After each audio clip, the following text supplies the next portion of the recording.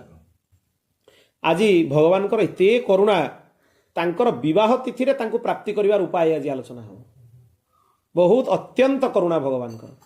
जिमिति एकादशी रो पवित्र तिथि रे तांको स्वरूप रो आलोचना हला, ठीक सेमती आज तांकर विवाह तिथि रे, विवाह पंचमी रो तिथि रे भगवान को प्राप्तिर उपाय हनुमान जी कौन कहउचंती, पुणी आउ कहार वाक्य रे नुहे, साक्षात हनुमान जी उपदेश कौन कहउचंती आमे तांको पाखरु सुनिबा। काना हनुमान जी होउचंती कौन, ज्ञानी नाम अग्रगण्यम, खाली ज्ञानी नुहे, बुद्धिमताम वरिष्ठम, रघुपति प्रिय भक्तम, एतिकी जिनस तांको भितरे विशेषत्व। माने आपण देखिबे ज्ञानी नाम अग्रगण्यम जी हेथिबो से बुद्धिमताम वरिष्ठम न हेई पारे। ज्ञानी नाम अग्रगण्यम जी हेथिबो रघुपति प्रिय भक्तम सी न हेई पारे। आपण सब आश्चर्य कथा शुणिले आश्चर्य हेबे। भगवान आदि शंकराचार्य को बड़ भक्त आ दुनिया रे कहीं ना। जो माने गोटे ये बहुत स्पष्ट कथा सी लिखिं व्याख्या गुड़ाक पढ़िले जाकि एगुड़ा स्पष्ट हम ना अद्वैत अद्वैत कहीकि खाली भ्रम लोक पढ़ती आउ कि नहीं। आपण एमती जदि बाहर देखिए आदि शंकराचार्य ब्रह्म सत्य जगन मिथ्या अहम ब्रह्मास्मि आनंदमय ब्रह्म चिदानंदमय ब्रह्म इत्यादि वाक्य सब देखिए, चतुर्वाक इत्यादि देखिए। सेगुड़ा देखिए आप भ्रमित हे प्रकृत में ये कौन निर्गुण ब्रह्मंकर उपासक, ये कौन से कथा आमको बुझाऊँच। निराकार शब्दर अर्थ ही आम भूल करिचु। संस्कृतर अभाव हेले सब असुविधा हुए। निराकार शब्दर अर्थ कौन, सर्व आकार जस्मात् निर्गत स निराकार। सबु आकार जहां पाखर निर्गत सी हेले निराकार। आमे अर्थ कौन कर जार आकार नहीं सी निराकार, किंतु संस्कृत कौन कहूँ सर्व आकार जस्मात् निर्गत, सबु आकार जहां भीतर निर्गत सी हेले स निराकार। जमी आप कही ना थे भ्रम पढ़ती लोक न तस्य प्रतिमा अस्ति, भगवान प्रतिमा नहीं। प्रतिमा बोली लोक भाविले मूर्ति, लोक ताको अर्थ करुचंती। किंतु प्रतिमा शब्दर अर्थ आप संस्कृत व्याकरण शास्त्र बाहर करके देखिए न तस्य समकक्ष अस्ति, भगवान समकक्ष कहीं नहांती। ये गोटे कथा भारी सावधान सहकारे शुणिबार विषय। द्वितीय कथा है सबुठु प्रमाण हेले वेद, परम प्रमाण। शास्त्रर जो वाक्य वेदंकर विरुद्ध आचरण करती तांकु शास्त्रर आर्तवाक्य बोली माना जाएनी, कारण परम प्रमाण हेले वेद। आ वेदर रचयिता कहीं नहांती, अपौरुषेय। वेद केबे लेखा हैनी। ऋषय मंत्र द्रष्टार, जो ऋषि तांको ध्यान रे जो मंत्र को दर्शन कले से मंत्र तांको ऋषि बोली कहा जाए। ऋषि शब्दर अर्थ कौन, ऋषय मंत्र द्रष्टार, स्रष्टार नुहे, सृष्टि करना से ध्यान रे से मंत्र को दर्शन कले, जो मंत्र को दर्शन कले यथावत से ताको कहले जे मु तुम मान को दउची, ताले सेही मंत्र ऋषि तांको मानागला। आमे सेगुड़ा न जानी कि भूल करूचे। तेणु वेद यथावत भगवान स्वरूप को वर्णना करिसंती, यथावत हमको स्वीकार करवाटा ही आम पई श्रेयस्कर। उपनिषद गुड़ा हूँ वेदर अंतिम भाग, जो थे ज्ञानर चर्चा है, विशेष भाव में ज्ञानर चर्चा है। ता सहित सबुठु वेदर प्रधान जिनस आसिला कौन, शुक्ल यजुर्वेदर। वेद मान भितर यजुर्वेद को बहुत प्रचलन अधिक, ता भितर पुणी पुरुष सूक्तर प्रचलन अधिक। जो पुरुष सूक्त आरंभ होची सहस्र शीर्षा पुरुष, तांकर सहस्र शिर, सहस्राक्ष, सहस्र चक्षु, सहस्रपात, यही वर्णना करुचंती, यही स्वरूप। पुणी से पुरुष सूक्तर मंत्र आसुची प्रजापति चरति गर्भे अंतरजायमान बहुधा विजायते, वेदर मंत्र। तामाने अवतारवाद को ग्रहण करागला वेदरे। से ही भगवान जेतेबेले गर्भ गर्भांतर होइके आसंती तांको अवतारी कहा जाए।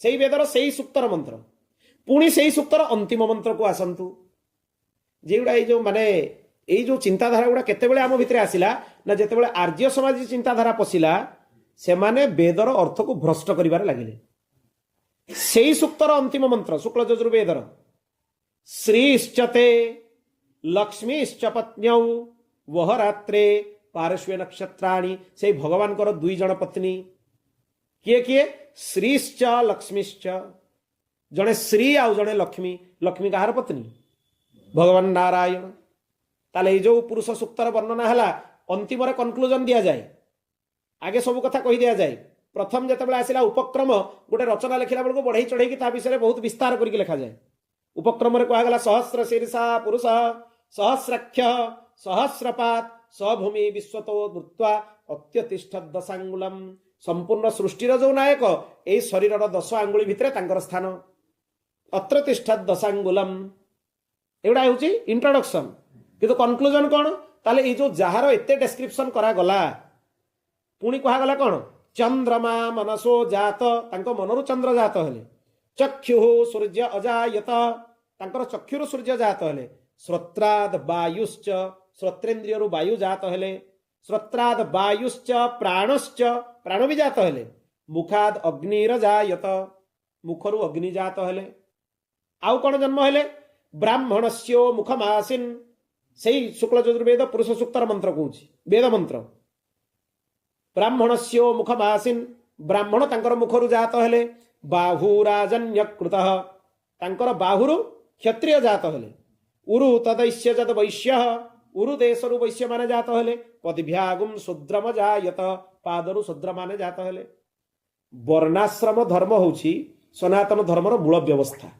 वेद प्रणीहित संपूर्ण वेद स्पष्ट लिखाई आउ आजिकालिका आधुनिक चिंताधारा को जब वेद सागर नहीं मिसेबे ताले घोर अनर्थ हम आउ किछि हबोनी स्पष्ट जहाँ लिखाई ताको एज इट इज जदि मानि नेबे ताले ठीक बुझिपारुचंती महाराज जी गोटे बढ़िया उदाहरण दियंती तापई जड़े कहब आपण होचंती अत्यंत पूज्य आपण चरण गुड़ाक मोर बहुत पसंद मु आपण चरण सेवा करने चाहूँगी किंतु मते आपण चरण गुड़ाक अलग दरकार आपण पाखु ताने चरण गुड़ा काटिकी दे दिंतु ताने मते चरण जदियो भल लगिला मु चरण छेदक हेली ना चरण पूजक हेली कौन रे गणा जीव सी चरण छेदक ना चरण पूजक चरण छेदक ताको चरण भल लगिला मते चरणटा अलगा करके दे दिंतु मु ताको बसिकी सेवा करी यही जो चिंताधारा जो मान रहा भिन्न प्रकार चिंताधारा रहा से माने वेदर गोटे अंश को बाहर करके नहीं गले ताकू नहीं कहले यहीटा को प्रतिपादित करवा आ बाकी अंश गुड़ा जो रहा तार अपराध है ना नहीं तेणु कनक्लूजन दे दिया गला से परम पुरुष किए लास्ट अंतिम श्लोक एटा अंतिम मंत्र कहार से शुक्ल यजुर्वेदर पुरुष सूक्तर अंतिम मंत्र श्रीश्चते लक्ष्मीश्च पत्नियों जहाँ उभय पत्नी अछंती श्री अर्थ श्री राधा श्री शब्दर वाचक हेले श्री जानकी आउ लक्ष्मी अलग अलग कहुई लक्ष्मी को खाली कही दिया श्रीश्चते लक्ष्मीश्च पत्नियों द्विवचन व्यवहार है उभय पत्नी तेणु यही परम पुरुष भगवान को आम प्रणाम करुचु ये हूँ भगवान स्वरूप जिते कहले विचित्र विचित्र कथा शास्त्र मान द्वारा वर्णित शास्त्र माने छत्रे छत्रे स्पष्ट करके छत्रे छत्रे स्पष्ट भाव में वर्णना कर सुखदेव जी महाराज वैराग्यर चक्र चूड़ामणि तांकठु बड़ वैरागी दुनिया रे कहीं नहीं सी जिते जन्म हेले जन्म हवा क्षणी बण आड़ को चलीगले यम प्रव्रजंत मनुपेतमपेत कृत्यम द्वैपायनो विरह कातर आजुहाव पुत्रेति तन्मयतया तरवोभिनेदु स्तं सर्वभूत हृदय मुनिमान तस्मी भगवान वेदव्यास तांको पछआडू डाकुचंती हे पुत्र रही जाओ हे पुत्र रही जाओ तुम जातकर्म संस्कार हैनी उपनयन संस्कार हैनी से किसी शुणिलेनी से बण आड़ को पलैले तांको तरफ वृक्ष माने उत्तर देले भगवान वेदव्यास को स्तं सर्वभूत हृदय मुनिमान तस्मी आपण कहा पुत्र कहते ये केते जन्म रे आपणकर पिता होइतिबे आपण केते जन्म रे तांकर पुत्र होइतिबे कहा पुत्र बोली आपण डाकुचंती एई भली चेतनार लोक सी जाइकी गुंफा भितर ध्यानस्थ होइकी भगवान को चिंतन करने को लगिले जेतेबेले व्यासदेव तांको शिष्य मानक भागवतर सुंदर श्लोक शिखई देले प्रथम गोटे श्लोक शिखईदेले भगवान श्रीकृष्ण को रूप कौन बरहा पीड़म नटवर बपु ये चिंतन क्या करुले निर्गुण ब्रह्म आराधना करुले किए सुखदेव जी महाराज व्यासदेव शिष्य मान शिखईदेले श्रीकृष्ण रूपर वर्णना अद्भुत कथा ध्यान देकी शुणुवे तापर यही जुगर यही माने यही शताब्दीर जड़े महापुरुषों विषय भी आपको तार उदाहरण देवी जितेबाला सी शुणिले ये शिष्य मान शिखेकी व्यासदेव कहले जो तुम अरण्य को जीव काठ आणला बेले डर लगे श्लोक गुड़ाक पढ़ीदेव क्या वेदव्यास जानते जे श्लोकटा मुझे क्या शिखई शिष्य को दिगला कि दिगला सुखदेव से जाकि पढ़िले अरण्य भितर बरहा पीड़म मयूर पुच्छ मस्तक शोभा पाऊँ नटवर बपु पूरा नटवर भाया शरीर कर्णयो कर्णिकारम कर्णयो द्विवचन कर्णिकारम कन्यर फूल गोटे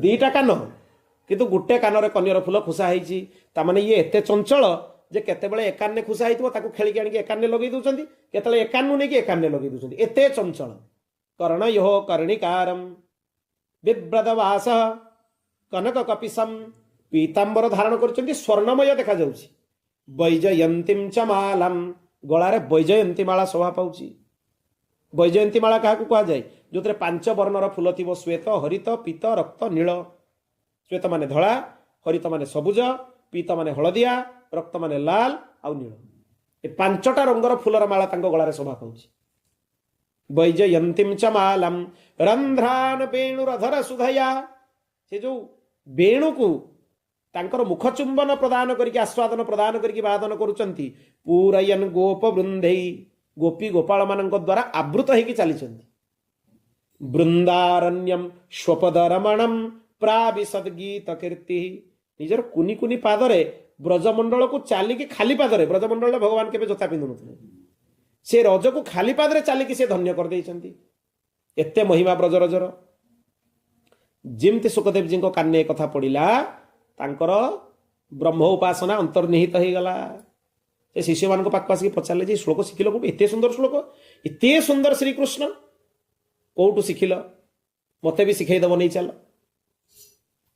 तापर मन को आसला जो ठाकुरटा एत चंचल से कौन मो कथा शुण जी गोटे कनियर फूल को दी कान खोसुची से केते चंचल हो से दरकार पड़े मत भी छाड़ी पलैब बहुत चंचल फेर जो बसते आउ थे आसिक बस पड़े भगवान वेदव्यास भाविले यही अस्त्रटा काम देलानी एबे आउ टिके हायर डोज दरकार ताहले जे कि काम दब एथर श्लोकटा आउ गोटे भिन्न श्लोकटे शिखैले से श्रीमद् भागवतर तृतीय स्कंदर श्लोक कौन शिखैले अहो बकीयम स्तन कालकूटम अपांशयाय यदप्यसाध्वी लेभे गतिम धा त्रुचितम ततन्य कंबा दयालु शरणम ब्रजेम बकीयम माने बक दैत्यर भौणी किए पुतना अहो बकीयम स्तनकालकूटम निज स्तन रे जे कालकूट विष लगे आसीथिला भगवान श्रीकृष्ण को मारिबा पई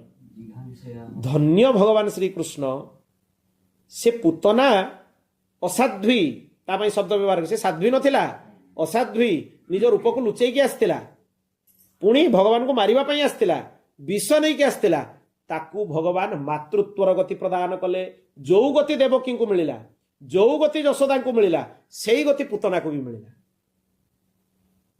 ता तलपदटा कौन कंबा दयालु शरणम ब्रजेम याठू दयालु भगवान दुनिया कई अच्छा शरणागत हवा पई कहीं नहांती याठू दयालु भगवान ही नहांती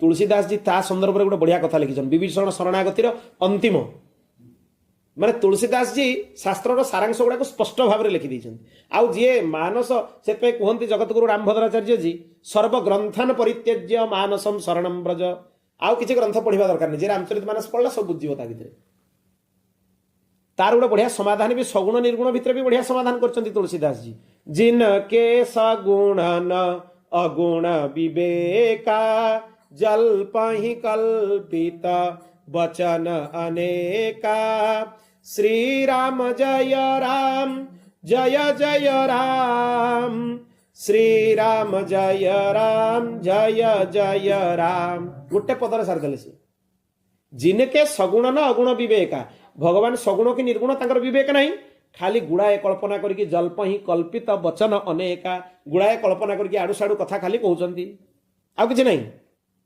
तापरे तुलसीदास जी स्पष्ट कले जे भगवान को शरणागत हवा कहीं जो संपदा शिव रावण ही दिन ही दिए दशमात जो संपदा शिव रावण ही दिन ही दिए दशमात सोई संपदा विभीषण ही सकुचि दिन रघुनाथ सोई संपदा विभीषण ही सकुचि दिन रघुनाथ। अद्भुत कथा कहले तुलसीदास जी। जेतबेले करपात्री जी महाराज को पचारा हुए जे मानस विषय आपनकर मत कौन धर्म सम्राट करपात्री जी महाराज अद्वैत सिद्धांतर सबुठ बड़ विद्वान ताकट बड़ विद्वान न भूतो न भविष्यति से वेदर भाष्य लिखिंट निजे एडे बड़ विद्वान कहले मते श्रीमद रामचरित मानसर चौपाई सामवेद भलिया पवित्र मु माने ताकू सामवेद तुल्य पवित्र माने मु ताकू गोस्वामी जी तोड़ नहीं शास्त्र सारांश गुड़ा चिपुड़ी कही दी जो संपत्ति शिव को निजर 10टा मस्तक अर्पण करके रावण पाइथिला सहजरे पाई नथिला गोटे गोटे कर 10टा मुंड शिव को अर्पण कला पर जो संपत्ति लंकार ताको मिलिथिला सोई संपदा विभीषण ही सकुचि दिन लघुनाथ से जो लंकार संपत्ति विभीषण को जिते भगवान देले भारी संकोच रे देले कम पड़गला कि चिंता करुचंती तुलना जो संपत्ति रावण निजर 10टा मस्तक शिव को अर्पण कला पर भगवान ताको देइथिले से संपत्ति विभीषण को जिते भगवान देले रावण उपर विजय प्राप्त कला पर भारी संकोच रे देले भगवान भारी संकोची जे से भाविले कम पड़गला कि लंकार संपत्ति आउ जदि किसी दरकार पड़ो भी त्रिभुवन संपत्ति मुझे देदेवी विभीषण ता परपद अस प्रभु छाड़ी भजई जे आना ते नर पशु बिन पूछ कृशाना पूछ विषाना। अद्भुत कथा कहले एभली दयालु प्रभु को पाइला परे असप्रभु छाड़ी भजई जे आना यांको छाड़ी कि जे आउ कहार भजन करिवो तेनर पशु बिनु पुच्छ विषाना तार लांगुड़ नथिबा पशु सहित से मनुष्य समान। अद्भुत तुलना गोस्वामी जी माने गोस्वामी जी भलिया उपमा कई दे भी पारिबेनी लिखि भी पारिबेनी अद्भुत रचना।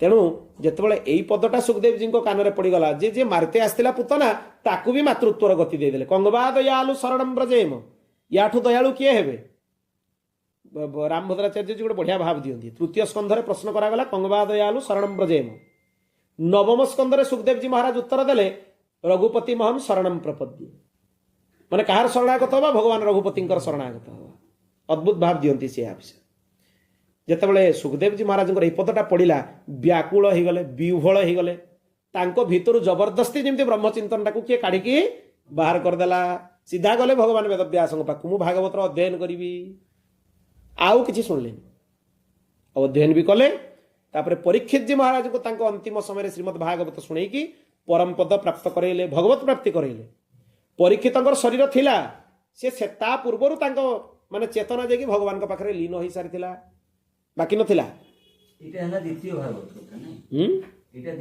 हाँ ता पूर्वरु अन्य भागवत होईची उद्धवंकर भागवत को प्रथम कह जाए उद्धवंक समय परीक्षित जाइए परीक्षित को से कहले तुमे तो चक्र चूड़ामणि मोहर शुणव साक्षात से कहन ना नंद नंदन रूपस्तु श्री सुख भगवान ऋषि साक्षात नंदनंदन ही निजे होती सुखदेव जी महाराज ये गोटे उदाहरण। द्वितीय उदाहरण वेदांतर परिभाषा रे जनकों को सबुठ बड़ वेदांती माना जाए जनक अष्टावक्र मुनि संगे प्रवचन कर संवाद कर अष्टावक्र गीता जोटा कि तत्वज्ञान भारी श्रेष्ठ जिनस तांको विदेह कह जाए विदेह कहीं कह जाए से देह भाव शून्य हो जाते देह भावना नथिला जोठी जोठी उपनिषद उदाहरण दवाई पड़े उपनिषद रे विदेह राज हिसाब से जनक राजा उदाहरण दि जाए तांको राजर्षि कह जाए से साधारण नुहे राजर्षि जनक बोली तांको व्यवहार करा जाए जेतेबेले सीए विश्वामित्र ऋषि सहित भगवान रघुनंदन और लक्ष्मण को देखिले इनहि बिलोकत अति अनुरागा इनहि बिलोकत अति अनुरागा बर बस ब्रह्म सुख ही मन त्यागा बर बस ब्रह्म सुख ही मन त्यागा। ତାଙ୍କ ସାଙ୍ଗରେ ଗୋଟେ ଅଦ୍ଭୁତ ଘଟଣା ଘଟିଲା।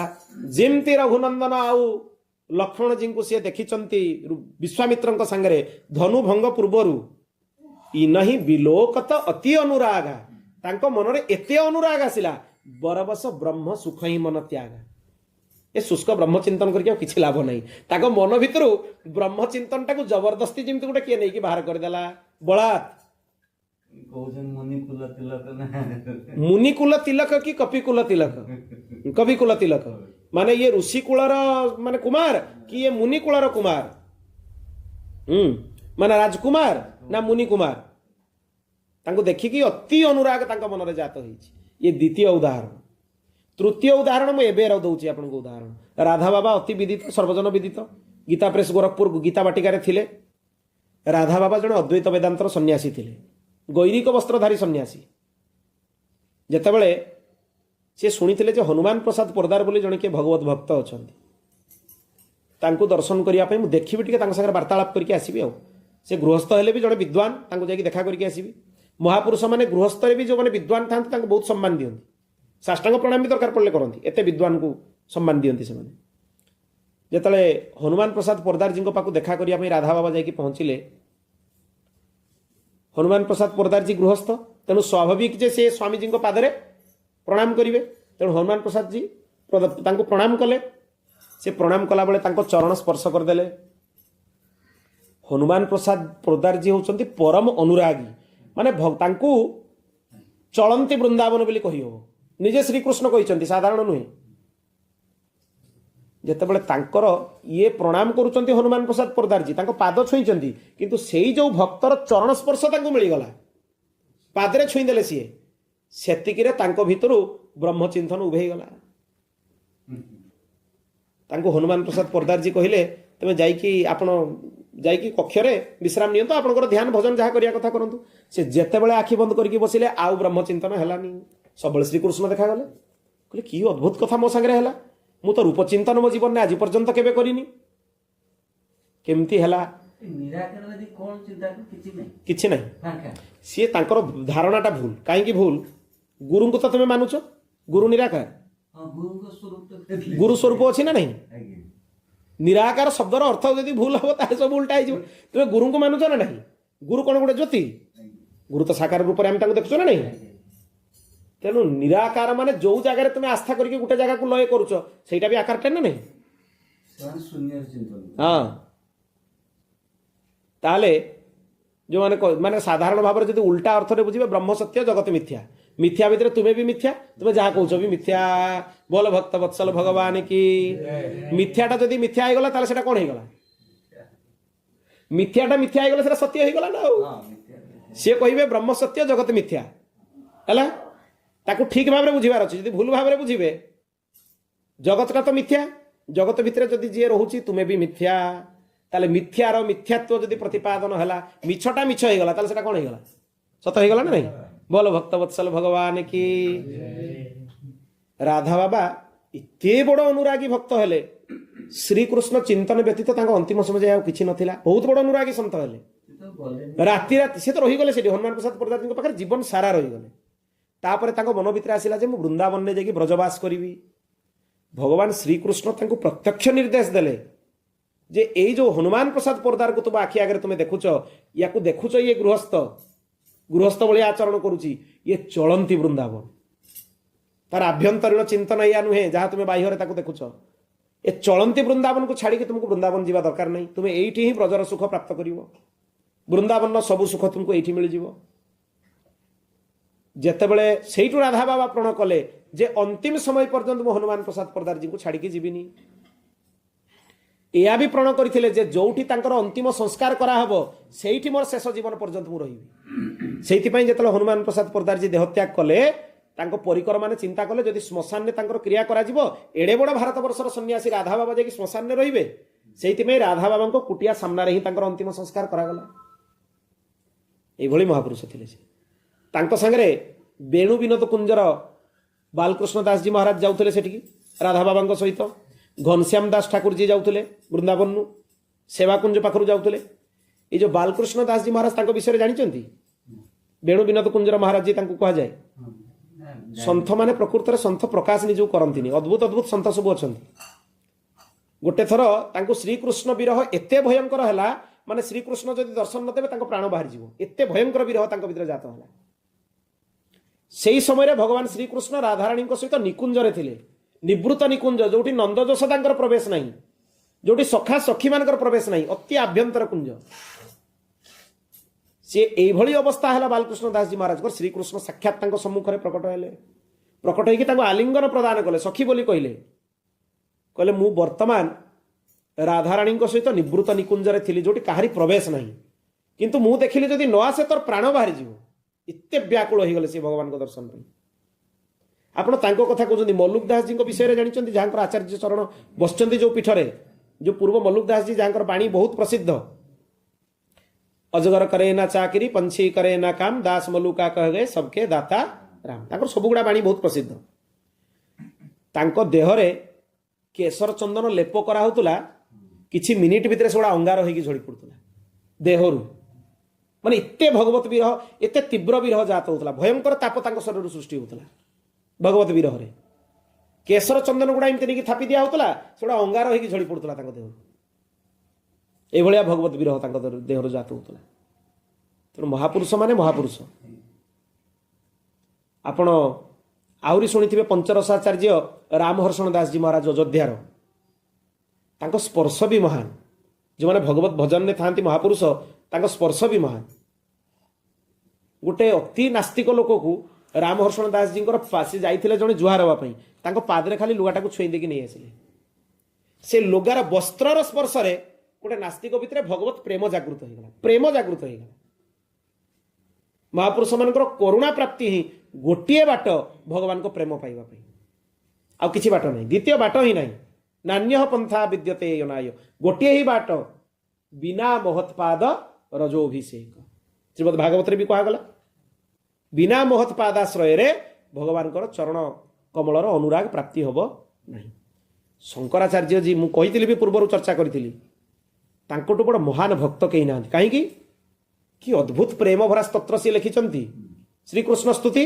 भजे ब्रजैक नंदनम समस्त पाप खंडनम आदि शंकराचार्य स्तुति है पुणी जगन्नाथाष्टक कदाचित कालिंदी तट विपिन संगीत करबो मुदा भीरी नारी बदन कमला स्वाद मधुप रमा शंभुर ब्रह्मा सुरपति गणेशार्चित पदो जगन्नाथ स्वामी नयन पथगामी भवतु मे कदाचित कालिंदी तट विपिन माने से जो कालिंदी जमुना तटर स्वरूप को जगन्नाथ को श्रीकृष्ण रूप से स्तुति करुछन्ति पुणी तांको पद भितर देखंतु कोन लिखिचंती राधा बपुरा आलिंगन सुख माने जगन्नाथ होचंती राधा कृष्णकर मिलित तनु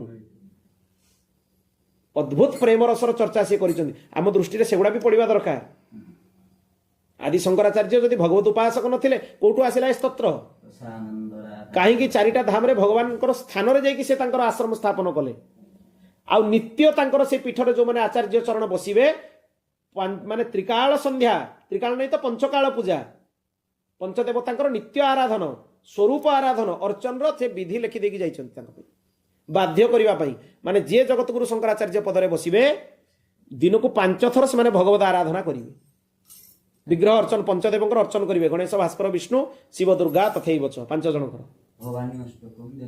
हाँ केते भवानी अष्टकम देखंतु देवी को किमती स्तुति करुछन न तातो न माता न बंधुर न दाता न पुत्रो न पुत्री न भृत्यो न भर्ता न जाया न विद्या न वृत्तिर्ममैव गतिस्त्वं त्वमेका भवानी अद्भुत स्तोत्र देवींकर स्तुति जेतेबेले करूछन्ति पुणी कहते मुखे ते तांबूलम नयन जुगले कज्ज्वल कला ललाटे काश्मीरम विलसति गले मौक्तिकलता स्फुरत कांची साटी पृथुकटि तटे हाटकमयीं भजामि स्वां गौरीं नवपति किशोरीं अविरतम्। अद्भुत वर्णना करुचंती सी। देवी उपरांत पुणी जेतेबेले गोटे व्याकरण घोषुची गोटे लोक को देखिले तार वार्धक्य काल पहुंचलानी सी तार विवाह होउनी। कहीं विवाह होउनी आगु गोटे विधि थिला जे संस्कृत व्याकरण न जानि तार विवाह होउनथला। तेणु सी विवाह करिवो बोली वार्धक्य काल रे डुक्रेंकरणे धातु पाठ घोषुची पाणिनि अष्टाध्यायी सूत्र पाठ घोषुची सी। ताकू देखिकी कौन कहले आदि शंकराचार्य भारी दया हैला। कौन कहले भज गो हाँ ताकू सेठी सेठी कहिछन ना प्रथम पदटारे से कहिछंती ना भज गोविंदम गोविंदम भज मूढ़मते भज गोविंदम गोविंदम भज मूढ़मते संप्राप्ते सन्निहिते काले नहि नहि रक्षति डुक्रेंकरणे। एटी पदटा अछि देखंतु संप्राप्ते सन्निहिते काले नहि नहि रक्षति डुक्रेंकरणे। ए जो डुक्रेंकरणे धातु पाठ कंठस्थ करूचु जेतेबेले प्राणांत समय आसीबो ये तर रक्षा करि परिबोनी। अद्भुत भाव आदि शंकराचार्यंकर ताले किए रक्षा करिवो ना भज गोविंदम गोविंदम भज मूढ़मते। पुणी ताकू कहिचंती तो अवस्था कौन हेलानी देखिचु अंगम गलितम पलितम मुंडम दशन विहितम जातम तुंडम वृद्धो याति गृहीत्वा दंडम तदपि न मुंचति आशापिंडम भज गोविंदम गोविंदम भज मूढ़मते। कहले तो अवस्था देखिलुनी कौन है अंगम गलितम सब अंग प्रत्यंग गुड़ाक ढिला हो गलानी पलितम मुंडम चुटी भी पाचिकी धड़ा हो गलानी दशन विहितम जातम तुंडम पाटिरू भी दांत गुड़ाक सब उपड़ी गलानी वृद्धो याति गृहीत्वा दंडम बुढ़ा की बाड़ी धरिकी चलनी तदपि न मुंचति आशा पिंडम तथापि आशा गोटे एमती जिनस आशा नष्ट होनी जे नाती देख सारानी तार इच्छा होची मोर नातीर पुओ झील देखिकी जीवी तापर भी इच्छा है मुझे बाहागर देखिकी जीवी। धन्य मनुष्यर इच्छा अद्भुत इच्छा मनुष्यर तदपि न मुंचति आशा पिंडम तथापि मनुष्यर आशा नष्ट होनी। जहाँ को जहाँ मिले ना सबुठ मजा कथा जानी संसार कौन वस्तु लंबा समय जाए क्या सुख दे पार आपन को जो जिनसा आज सुख दौर 10 वर्ष जाऊ से खराब लगे 5 वर्ष जाऊ खराब लगे आपड़ सबुठ मनुष्यर प्रिय है शरीर शरीर ठू प्रिय मनुष्य किसी नुहे किंतु जितेबाला वार्धक्य शरीरटा भी कष्ट दबा आरंभ करे डेली मनुष्य प्रार्थना करे भगवान को शरीरटा नहीं जाओ आउ कष्ट सही होनी आउ वस्तु कथा कौन कह आ जन को लेकिन जब चक्रवर्ती सम्राट पदर भी बसई दिया जाए सी कह किसी दिन पर ना ये भल लगुनि इंद्र पदटा आठू भल हाँ इंद्र पदरे बसी सारा पर भी जे इंद्र पदरे बसथिबो ताकू लागिबो जे मोठू ब्रह्मा पदटा आहुरी श्रेष्ठ सेठी बसिले आउ टिके आनंद लागिबो ब्रह्मा पदरे बस सारा पर भी भगवान को पद होची ताठू श्रेष्ठ आउ तो ता ऊपर नहीं आउ आ ब्रह्म भुवनाल्लोका पुनरावर्तिनो अर्जुन अर्जुन को भगवान कहते ए मनुष्य लोक पाखु आरंभ करके ब्रह्मलोक पर्यंत पुनरावर्ती समस्त पुनर्जन्म अच्छी किंतु मामुपेत्य पुनर्जन्म माने मामुपेत्य तो कौंतेय पुनर्जन्म न विद्यते जे मोर शरणागत हब पुनर्जन्म न विद्यते। पुणी आहरी सुंदर सुंदर गीतार भी बहुत कथा भगवान स्पष्ट कर देइछन्ति ते तंग भुक्त्वा स्वर्गलोकम विशालम पुण्य करूछ तो पुण्य कर कर सारा पर 5 स्टार होटेल जहाँ स्वर्ग होची सेया स्वर्ग सुख मिलिबो क्षीणे पुण्ये मर्त्यलोकम विसंति जो दिन पुण्य क्षीण हो स्वर्गरु धक्का मारिकी स्वर्गरु मर्त्यलोक को पठे दिया हबो सीधा धक्का मारिकी खेद देबे स्वर्ग लोकरु मर्त्यलोक को 5 स्टार होटेल के दिन रहिबो पॉकेट रे जे दिन पैसा थिबो ठीक सेमती पुण्यर डिपोजिट जे दिन थिबो सेति दिन स्वर्ग रे रहिबो ଯୋଉ ଦିନ ପୁଣ୍ୟ ସରିବ ଧକ୍କା ମାରା ହେଇକି ସ୍ୱର୍ଗରୁ ଆସିବ। ତେତଙ୍ଗ ଭୁକ୍ତ୍ୱା ସ୍ୱର୍ଗ ଲୋକମ୍ ବିଶାଲମ୍ କ୍ଷୀଣେ ପୁଣ୍ୟେ ମର୍ତ୍ୟ ଲୋକମ୍ ବିଶନ୍ତି ଏବଂ ତ୍ରୟୀ ଧର୍ମ ମନୁ ପ୍ରପନ୍ନା ଗତା ଗତମ୍ କାମ କାମା ଲଭନ୍ତେ। କିନ୍ତୁ ଭଗବାନଙ୍କର ଲୋକ ଯୋଉଠି ଗଲା ପରେ ଆଉ ପୁନରାବୃତ୍ତି ନାହିଁ। ଯଦ୍ଗତ୍ୱା ନ ନିବର୍ତ୍ତନ୍ତେ ତଦ୍ଧାମ ପରମମ୍ ମମ। ଯୋଉଠିକି ଗଲା ପରେ ଆଉ ତୁମର ପୁନରାବୃତ୍ତି ନାହିଁ, ଆଉ ପୁନର୍ଜନ୍ମ ମିଳିବନି। ଯଦି ବି ମିଳିବ ଭଗବାନଙ୍କ ଇଚ୍ଛାରେ ମିଳିବ। ଭଗବାନ ଯଦି ଚାହିଁବେ ତାଙ୍କର କିଛି କାମ କରିବା ଲାଗି ପଠେଇବା ପାଇଁ, ସିଏ 100 ଥର କ'ଣ 1000 ଥର ପଠାନ୍ତୁ। ଯିଏ ଭଗବତ ଇଚ୍ଛାରେ ଜନ୍ମ ନେବ ତାକୁ ମାୟା ସ୍ପର୍ଶ କରିପାରିବନି, ତାଙ୍କ ସେବାରେ ରହିବ। ଆଚାର୍ଯ୍ୟ ଚରଣ ମାନେ ଆସୁଛନ୍ତି, ଆଚାର୍ଯ୍ୟ ମାନେ ଭଗବତ ସ୍ୱରୂପ। ଭଗବାନ ଯାହାକୁ ପ୍ରେରଣ କରିବେ ତାକୁ ମାୟା ସ୍ପର୍ଶ କରିପାରିବନି। ଆଉ ଯିଏ ନିଜେ ସଂକଳ୍ପ କରିବ ମୁଁ ଜନ୍ମ ନେବି, ଘୋର ଅନ୍ଧକାରରେ ପଡ଼ିବ, ତାର ଭୟଙ୍କର ଅବସ୍ଥା ହବ। ପୁନର୍ଜନ୍ମକୁ ନିନ୍ଦା କରାହେଇନି। ଭଗବାନ ଯଦି ଚାହିଁବେ 1,000 ଥର ଆମେ ଜନ୍ମ ନେବା ପାଇଁ ପ୍ରସ୍ତୁତ। କାହିଁକି? ଯୋଉମାନେ 4ଟା ପୁରୁଷାର୍ଥ ଧର୍ମ ଅର୍ଥ କାମ ଆଉ ମୋକ୍ଷ, ସମସ୍ତେ ଅନ୍ତିମ ପୁରୁଷାର୍ଥ କାହାକୁ ଭାବନ୍ତି? ମୋକ୍ଷ। ମୋକ୍ଷ ମିଳିଲା ପରେ ମୁକ୍ତ ହେଇଯିବୁ। ଯେତେବେଳେ ପ୍ରୟାଗରାଜ ପାଖକୁ ଭରତଜୀ ଯାଇକି ପହଞ୍ଚିଲେ, ପ୍ରୟାଗରାଜକୁ କହିଲେ ମୁଁ ତୁମ ପାଖରୁ କିଛି ମାଗିବା ପାଇଁ ଚାହୁଁଛି। ପ୍ରୟାଗରାଜ କହିଲା ମୋ ପାଖରେ 4ଟା ଜିନିଷ ଅଛି। କ'ଣ ଅଛି? ଧର୍ମ ଅର୍ଥ କାମ ନହେଲେ ମୋକ୍ଷ, ଯାହା ମାଗିବ ମୁଁ ଦେବି। କିନ୍ତୁ ଭରତଲାଲଜୀ କ'ଣ କହିଲେ? ଧର୍ମ ନ ଅର୍ଥ ନ କାମ ରୁଚି ଗତି ନ ଚାହଁ ନିର୍ବାଣ। ଧର୍ମ ନ ଅର୍ଥ ନ କାମ ରୁଚି ଗତି ନ ଚାହଁ ନିର୍ବାଣ। ଜନମ ଜନମ ରତି ରାମ ପଦ यह बरदान न आन। जन्म जन्मांतर जाए मोर धर्म दरकार नहीं, अर्थ दरकार नहीं, काम दरकार नहीं, मोक्ष को भी दंडवत प्रणाम, मोक्ष भी दरकार नहीं। ताले कौन दरकार ना जन्म जन्मांतर रे जेते थर भी मो जन्म हुए मते रामचरण रे रति मिलू, माने रामचरण रे मोर प्रीति हो जावा, किछि दरकार नहीं। भरत चरित्र जे श्रवण करिवो ताको भगवत प्रेम प्राप्ति हुए। प्रेमर सर्वोच्च चरित्र ब्रह्मर्षि वशिष्ठ मध्य कहीदेले जे भरत जहाँ कहे सी हूँ सर्वश्रेष्ठ धर्म। जोठी रामचंद्र आ भरतंकर मीमांसा हबार अच्छी, भरत आसचंती रामचंद्र को फेरई नेबे, रामचंद्र फेरिबेनी। से जगार मीमांसा करने पर किए बसचंती जानिचंती? जनक राजा बसचंती, वशिष्ठ भी बसचंती। ब्रह्मर्षि वशिष्ठ ब्रह्मांकर मानस पुत्र, साधारण ऋषि नुहे सी, द्वितीय ब्रह्मा तांको कहिले चलिबो। पुणी सेठी विदेहराज साक्षात जनक राजा निजे बसचंती मीमांसा करिवे। से मीमांसा कला बेलू सेठी कही भी से घोषणा करदेले जे भरतंकर विजय है। घोषणा भी करदेले जनक राजा, भरतंकर भाव सामने राम पराजित हेले, सब घोषणा हो सारा। किंतु प्रेमर परिभाषा कौन? सेठी जनक राजा बढ़िया कथाटिए कहिसंती भरतंकु, हे भरतलाल भल कि बुझिनियो, तुमे एठरे विजयी तो हेलो किंतु प्रेमी प्रेमास्पदर इच्छा विरुद्ध रे कौनसी कार्य करेनी। खाली गोटे वाक्य कहीदेले जे प्रेमी से प्रेमास्पदंकर इच्छा विरुद्ध रे कौनसी काम करेनी। एतिकिरे भरत सावधान हो गले। आउ भगवान को से कहलेनी आपण मो संगे फेर कि चलंत। यदि भगवान को मु भल पाउची मु तांको ऊपर निज इच्छाटा कहीं थोपीबी नहीं कि? आज जे निज इच्छा भगवान को ऊपर नहीं थोपुची से केबे भक्त नुहे, से स्वार्थी। सब बेले कौन कहब? आपणकर जहाँ इच्छा से ही हो, जहाँ आपन को ठीक लगुच से हम।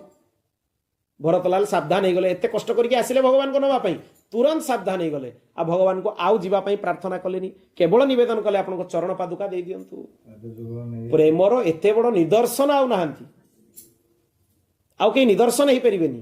गोटे निदर्शन हेले गोपी माने भगवत विरह रे जीवन काटिदेले, आ गोटे निदर्शन हेले भरतलाल भगवत विरह रे पूरा अधा जीवन काटिदेले।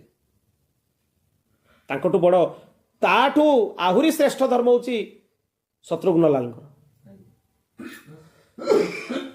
आपण चारि भाई भितरे भगवान श्रीरामचंद्र धर्म होची साधारण धर्म, कहीं धर्मर सब लक्षण तांको भितरे थिला।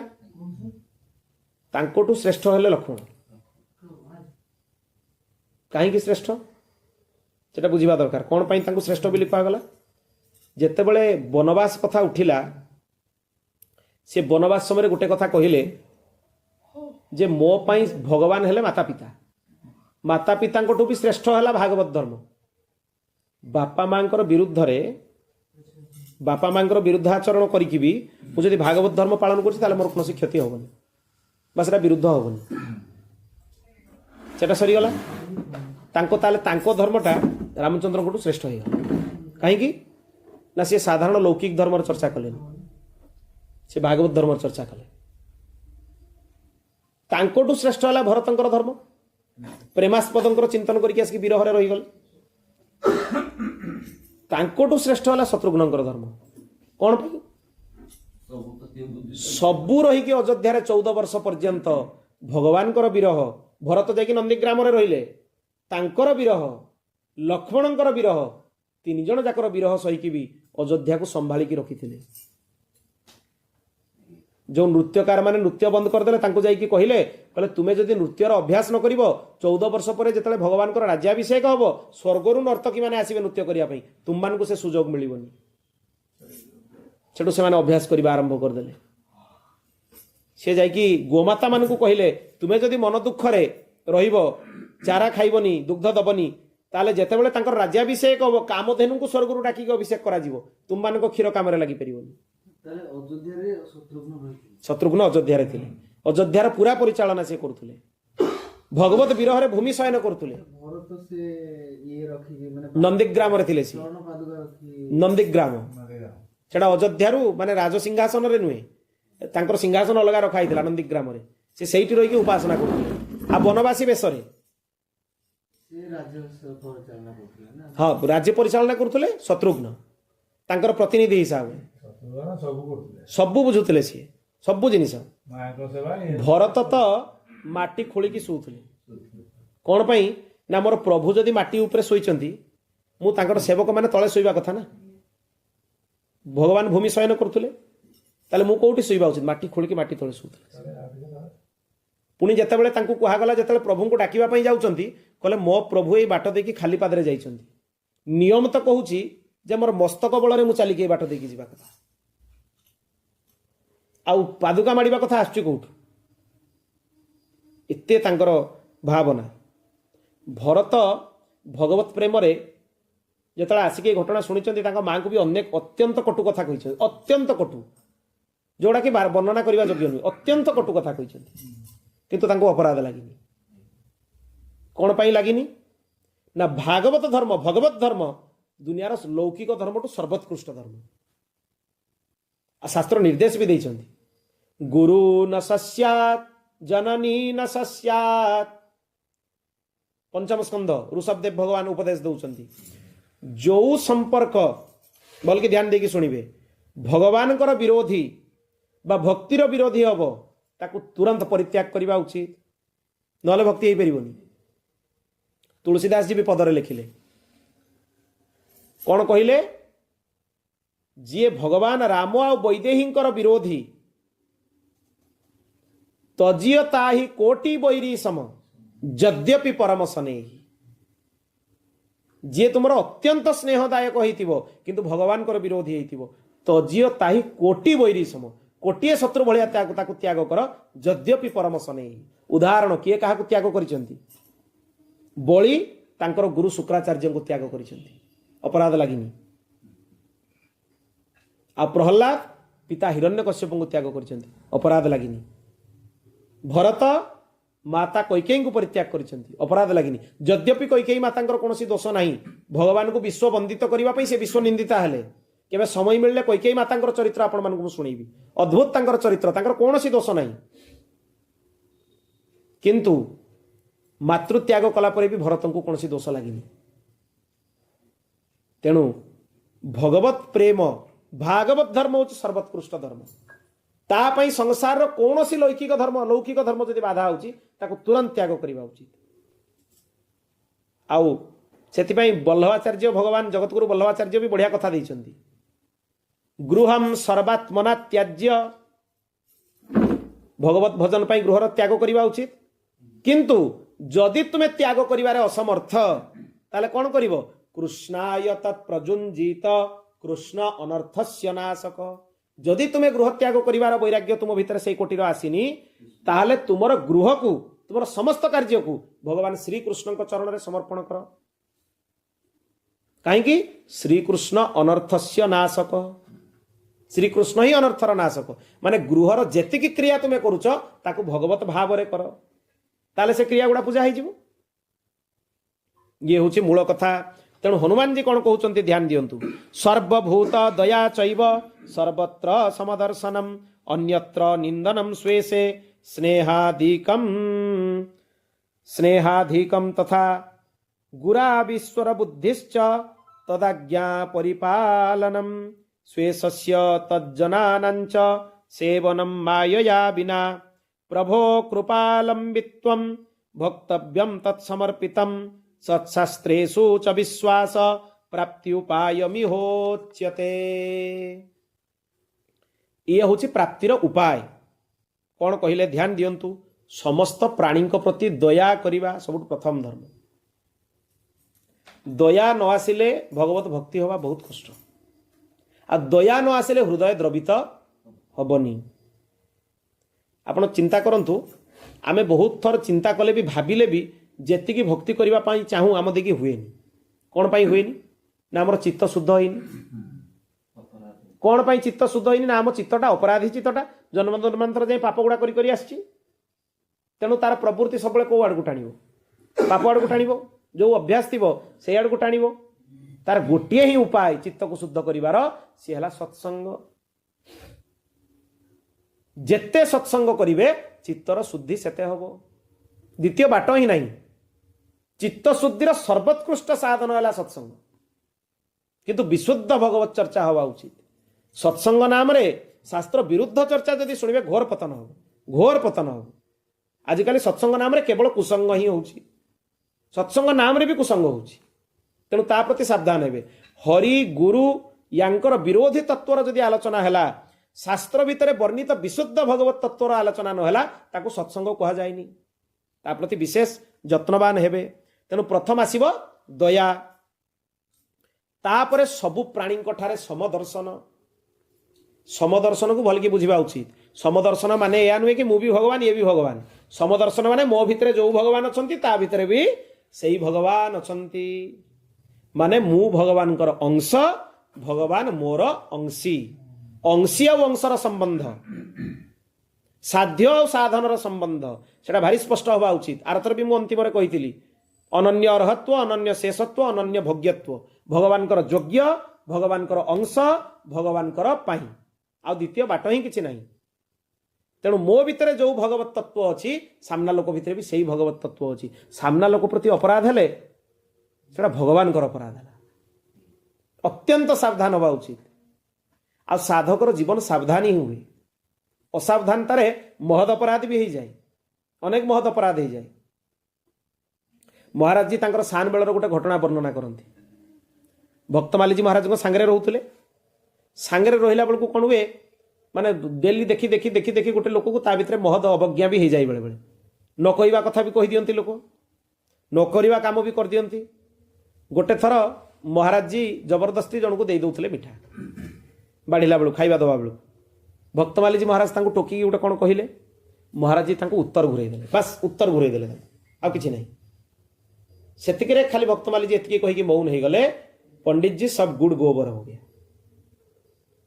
बस सेतिकी कहिकी से मौन हो गले। से बड़े सन्थ भी थे, किसी क्या कहते। बस सेतिकी। महाराज जी कथाटा किंतु बुझीगले, कारण से महापुरुष।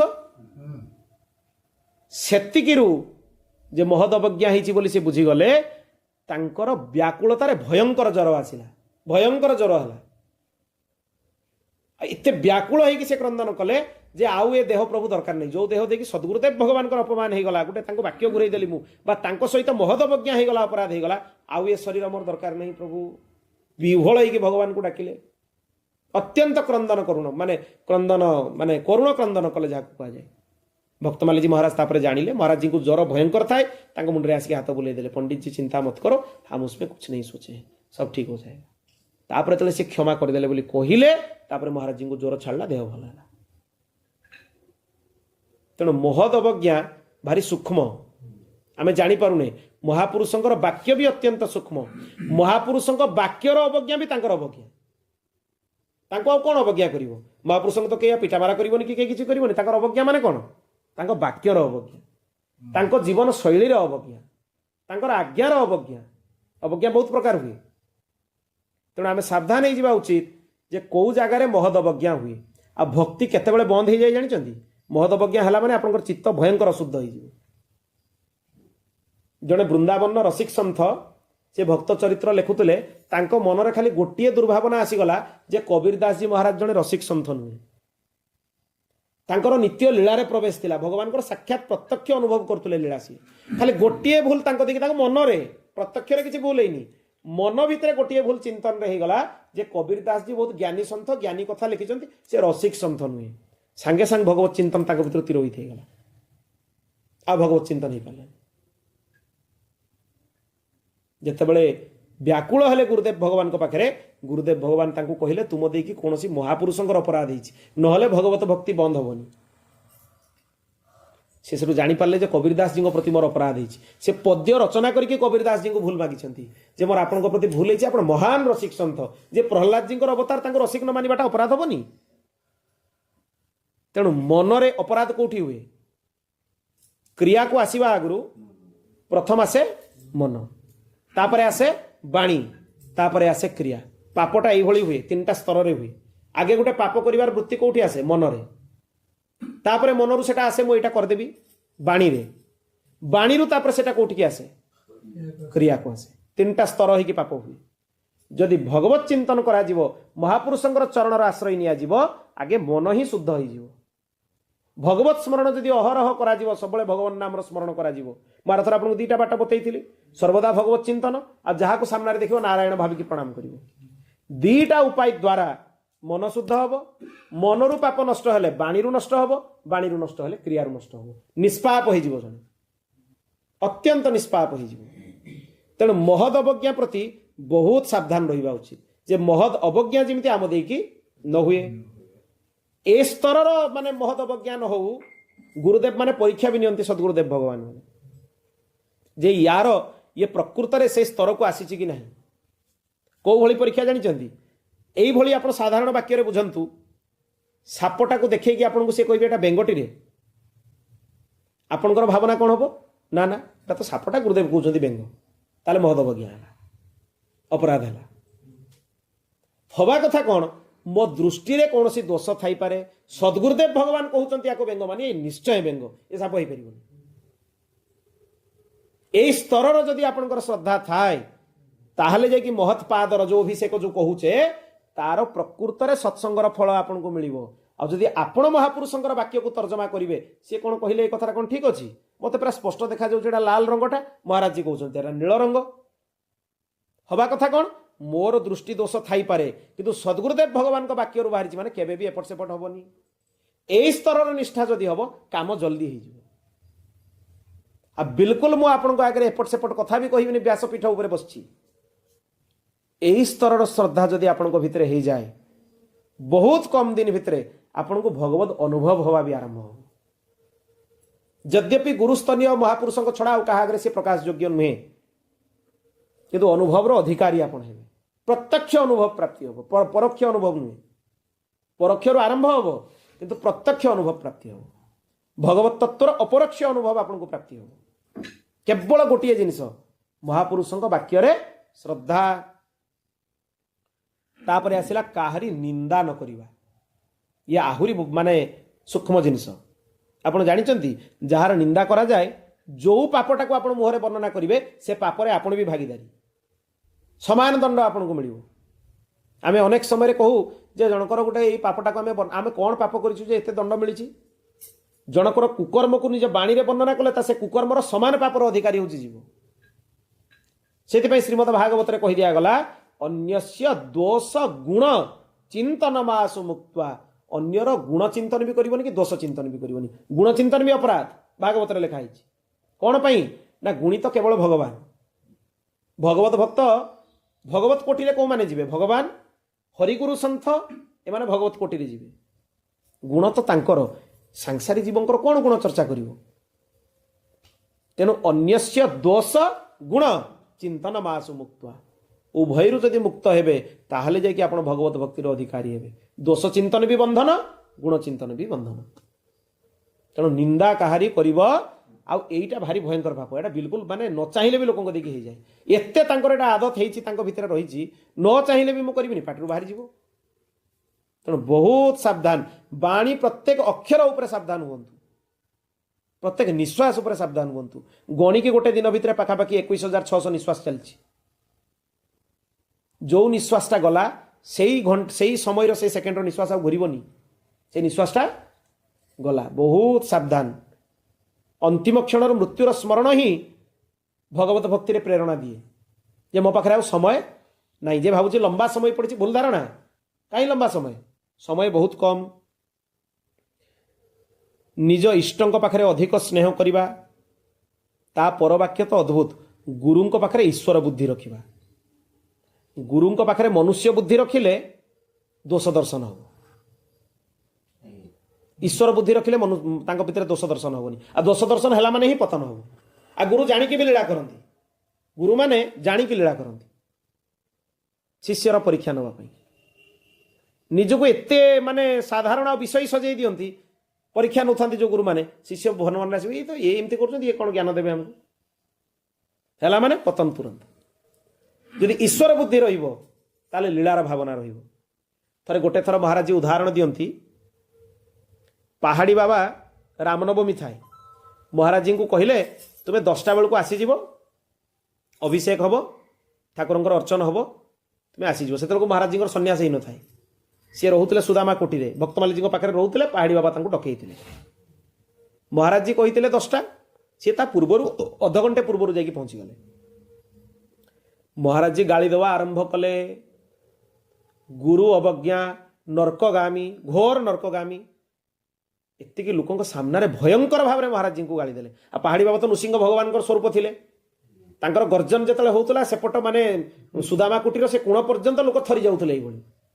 ये पहाड़ी बाबा थे, भयंकर गर्जन, सिंह भलिया गर्जन करते। 125 वर्ष थे सदेह सी। 2003 रे भगवत धाम प्रयाण कले। 1936 मसीह ना 1932 मसीह से महंत पदरे बस। से सी भारत वर्ष सारा भ्रमण करके फेरिकी 1932 से महंत पदरे बसिले। आ चल प्रचल करके 2003 पर्यंत महंत पदरे से बस। 1932 कहीं 2003 कहीं खाली महंत पदरे एतिक वर्ष से थे। पहाड़ी बाबा भयंकर गाली देले, बहुत गाली देले। महाराज जी किंतु किसी उत्तर देलेनी। तापरे कहले तुम जैसे पंडितों का कोई आवश्यक नहीं है, हम साधु लोग राम राम करके पूजा कर लेंगे। कही कि से मंदिर भितर प्रवेश करगले। ठाकुर को गाधे अभिषेक करवाई महाराज जी डरी डरी डरी डरी धीरे धीरे करके मंदिर भितर को पशिले। पहाड़ी बाबा पंचामृत अभिषेक करने आरंभ कले रामलला को। सेठू ये एपटू पर्दा पटू रही धीरे धीरे पय पृथिव्याम पय औषधीषु पहाड़ी बाबा को शुणागला से मंत्र पढ़ुन। अरे अंदर आ जाओ, इधर आके पाठ करो। डाकिदेले भितर को, पाठ है, अभिषेक है, ठाकुर पूजा आरती सब बंदापना सब सरला। फेरिले सी फेरिला पर सबू घटना से भक्तमाली जी को शुणेले जे आज मत जिते कही मुझे अध घंटे पूर्वर गली किंतु मत घंटे खंडे महाराज जी गाली देले खाली समस्त आगे। भक्तमाली जी कहले ये तो तुम निश्चय अपराध है। तुम्हें बुझा दरकार जे जन्म आरतीटा 12टा बेले हुए। तुम्हें जदि 10टा बेले महाराज जी कहले तुम 8टा बेले पहुँचबार था, कहना सेते बेलू पूजा जदि आरंभ होता, अभिषेक आरंभ होता, ठीक 12टा बेलू भगवान आरती होता। जन्म आरती 12टारे हुए। आपड़ एथर भी देखिए रामलाल पूरा सीधा प्रसारण होता, ठीक 12टारे आरती है। सूर्य दर्शन है, सूर्यंकर ज्योति ता पूर्वर अभिषेक इत्यादि सब सरीगला, ठीक 12टारे आरती है। अपराध तो तुम देकी भक्तमाली जी कहले। से संध्या बेलू पहाड़ी बाबा बस।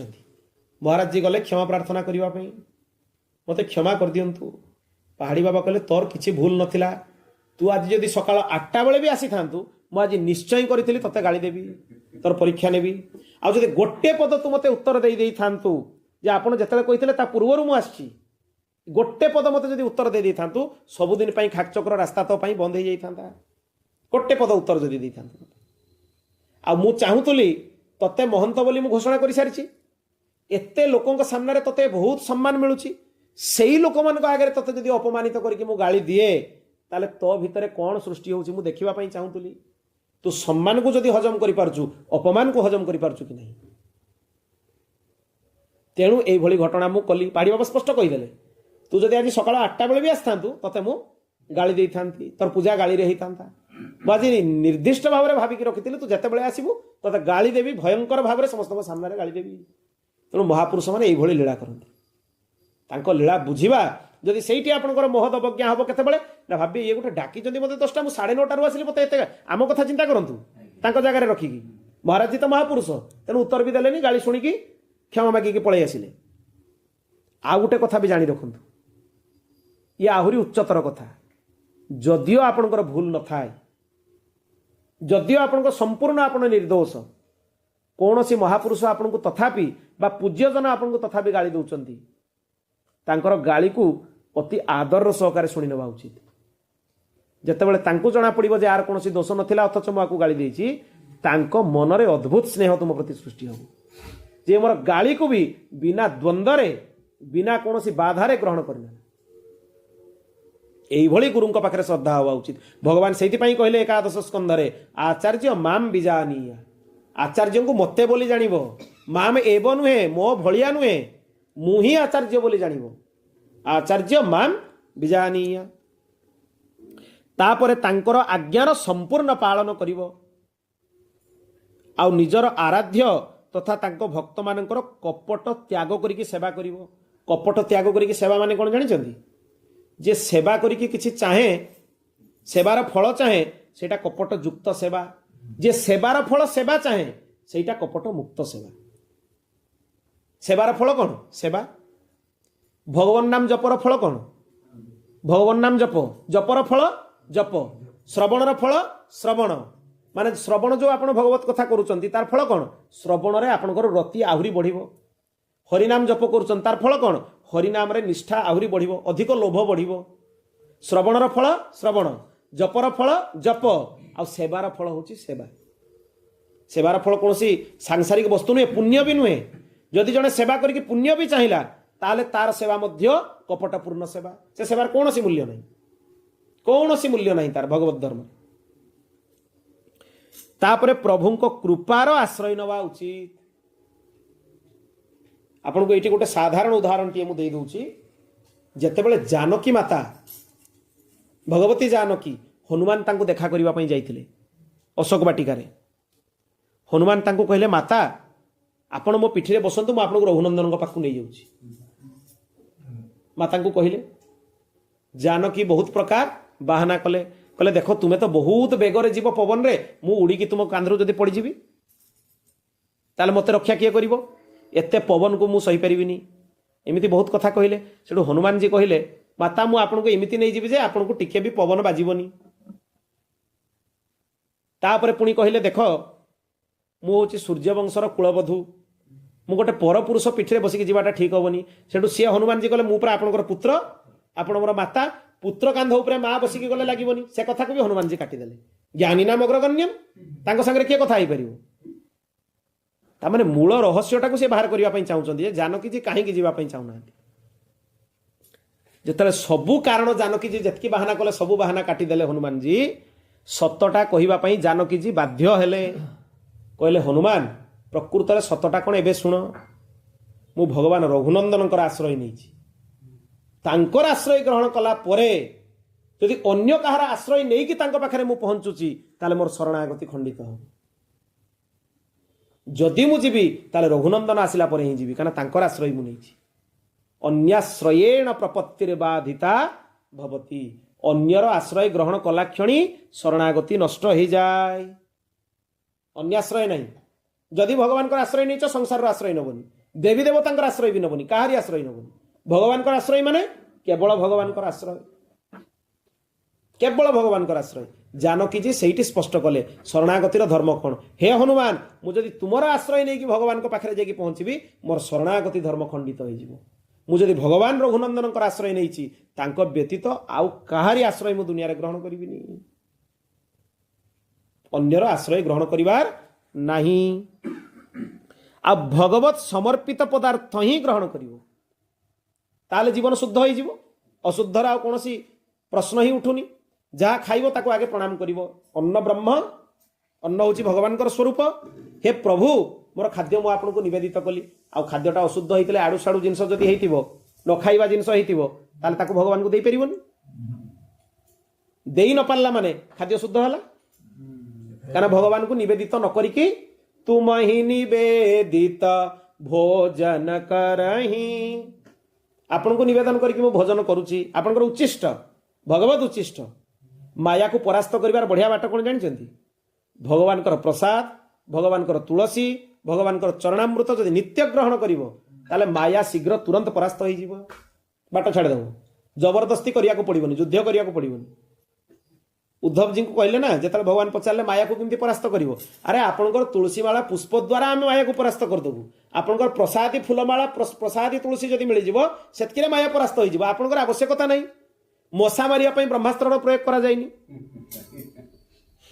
एटा बुझिबा दरकार ना गोटे मशा को मारिबा लागि ब्रह्मास्त्र प्रयोग करिवो वृंदावन ने जड़े साधुंकर भीषण देह खराब है सिद्ध महापुरुष थे पाखु बहुत जन महापुरुष गले कहले आपण तो एमती चुटकी मारिकी भगवान को निवेदन कले आपन देह भल हो से साधु बढ़िया कथा कहले भगवत भजन मूल्य नहीं अमूल्य मुई मशा मारे ब्रह्मास्त्र प्रयोग करी भगवत भजन को व्यवहार करी निज शरीर पर याठू घोर दुर्भाग्य मो किसी नहीं सेटा बुझी जावा उचित नाम ठू बड़ आउ किसी नहीं भगवान को नाम हूँ नामी ठू भी बड़ भगवान को भी बड़ भगवान को श्रेष्ठ हूँ भगवान नाम सेटा बुझी जावा उचित ये हूँ सबू भगवत प्राप्तिर साधन आज विस्तार रे चर्चा हो पारानी केवल मूल श्लोकर अर्थ गुड़ाक चर्चा है पुनश्च ये आसंता पर्याय रे चर्चा पाई एगुड़ाक रहिला आसंता पर्याय रे एठू पाखरु एगुड़ा आलोचना हबो विस्तार रे माने एई जो गुण गुड़ाकर वर्णना करागला हनुमान जी कहिले ए गुण गुड़ार महत्व कौन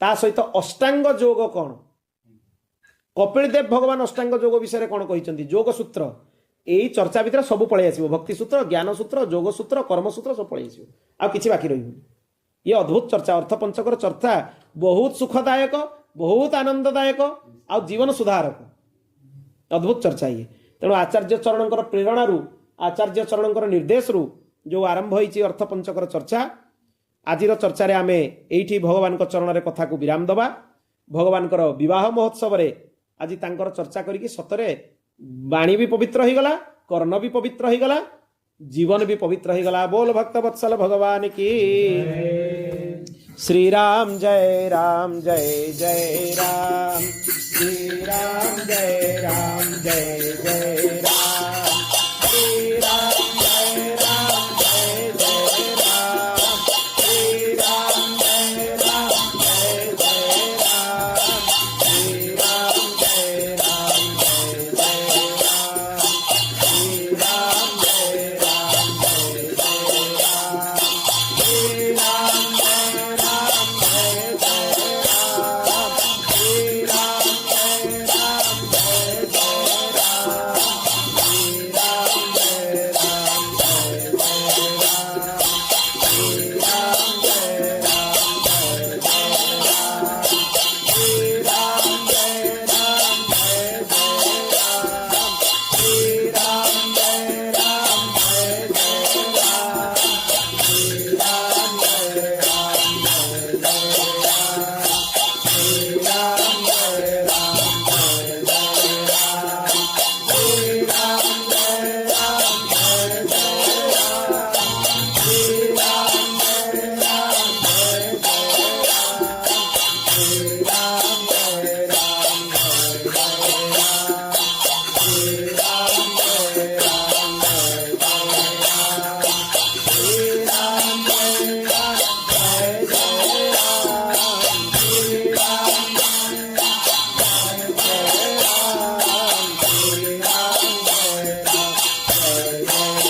बोल सियावर रामचंद्र के, पवन सुत हनुमान के, उमापति महादेव के, लक्ष्मी नारायण भगवान के, श्री राधा गोपीनाथ भगवान के, श्री सद्गुरुदेव भगवान के, श्री जानकी विवाह महामहोत्सव के।